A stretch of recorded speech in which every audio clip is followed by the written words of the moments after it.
কিছুক্ষণের মধ্যে সাবেক প্রধান বিচারপতি এবিএম খায়রুল হককে সিএমএম কোর্টে নেওয়া হবে। এ বিষয়ে বিস্তারিত জানাতে আমাদের সাথে যোগ দিচ্ছেন সহকর্মী রিফাত আলম। রিফাত, সাবেক প্রধান বিচারপতি এবিএম খায়রুল হককে কখন আদালতে তোলা হবে, সেখানকার সার্বিক পরিস্থিতি কেমন দেখছেন?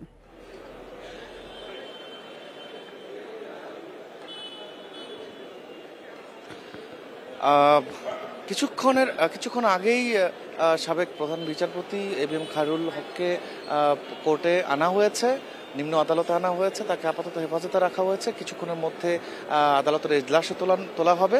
এবং আজকে আপনি জানেন যে আসলে এবিএম খায়রুল হককে সকাল 8টার দিকে ধানমন্ডির বাসা থেকে তাকে গ্রেফতার করা হয়েছে এবং ডিবি অফিসে পরে রাখা হয়েছিল এবং সেখান থেকে এখন নিয়ে আসা হয়েছে। তো এখানে এবিএম খায়রুল হককে আদালতে তোলাকে কেন্দ্র করে এখানে একটা নিরাপত্তা ব্যবস্থা রাখা হয়েছে এবং এখানে অনেক বিএনপি পন্থী আইনজীবী, জাতীয়তাবাদী ফোরামের আইনজীবীরা কিন্তু এখানে অনেক হট্টগোল বা জমায়েত হয়েছেন এবং এখানে আইন শৃঙ্খলা বাহিনীর একটা বলয় তৈরি করা হয়েছে। আপনি জানেন যে আমি একটু দেখানোর চেষ্টা করছি যে দেখতে পাচ্ছেন যে আসলে এবিএম খায়রুল হককে আদালতে তোলার প্রেক্ষিতে কিন্তু অসংখ্য বলা যায় যে প্রায় 200 থেকে 250 আইন শৃঙ্খলা বাহিনী এখানে এসে অবস্থান নিয়েছেন এবং পাশাপাশি কিন্তু বিভিন্ন আইনজীবী সমিতির আইনজীবীরা কিন্তু এখানে এসে উপস্থিত হয়েছেন। তার বিরুদ্ধে বেশ কয়েকটি মামলা রয়েছে,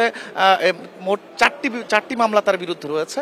একটি শাহবাগ থানার একটি মামলা রয়েছে, নারায়ণগঞ্জের ফতুল্লা থানার একটি মামলা রয়েছে এবং আরেকটি মামলা রয়েছে সিআর মামলা অর্থাৎ কোর্টের মামলা রয়েছে। যেই মামলাগুলো আসলে 18 আগস্ট একটি মামলা হয়েছে, 25 আগস্ট একটি মামলা হয়েছে এবং গত বছরের 28 আগস্ট একটি মামলা হয়েছে। অর্থাৎ এই তিনটি মামলা কিন্তু একই অভিযোগে দেয়া হয়েছে, অর্থাৎ রায় জালিয়াতির যে মামলাটি এবং ত্রয়োদশ সংশোধনী যে বাতিল করার যে সিদ্ধান্ত তার সেই রায়ের বিরুদ্ধে কিন্তু এই মামলাগুলো দেওয়া হয়েছে। এছাড়া আরও একটি মামলা রয়েছে যাত্রাবাড়ি থানায়, যেই মামলায় তাকে গ্রেফতার দেখানো হয়েছে। যাত্রাবাড়ি থানার কায়ুম আহাদ হত্যা মামলায় তাকে বলে আমরা এখন পর্যন্ত জানতে পেরেছি এবং তার সেই প্রেক্ষিতে কিন্তু তাকে আদালতে আনা হয়েছে এবং এখন পর্যন্ত তিনি হেফাজতে রয়েছেন। কিছুক্ষণের মতো তাকে আদালতে তোলা হবে এবং এখানে সবাই সে বিষয়ে কিন্তু আইন শৃঙ্খলা বাহিনী কিন্তু চারপাশে রয়েছে এবং তার বিরুদ্ধে কিন্তু আসলে অনেকগুলো অভিযোগ রয়েছে। এই মামলা ছাড়াও কিন্তু তিনি যে বিভিন্ন ত্রাণের অর্থ সেগুলো কিন্তু আত্মসাৎ করার তার বিরুদ্ধে অভিযোগ রয়েছে এবং সার্বিকভাবে গণতন্ত্র ধ্বংসের যে প্রক্রিয়া সেখানে কিন্তু তিনি শেখ হাসিনাকে কিন্তু সহযোগিতা করে গেছেন দিনের পর দিন এবং সে কারণে কিন্তু তাকে আসলে একজন ফ্যাসিস্টের সহযোগী হিসেবে আসলে বাংলাদেশের বিচার বিভাগে এমন বাস্তবতা তৈরি হয়েছে যে আসলে তাকে আসলে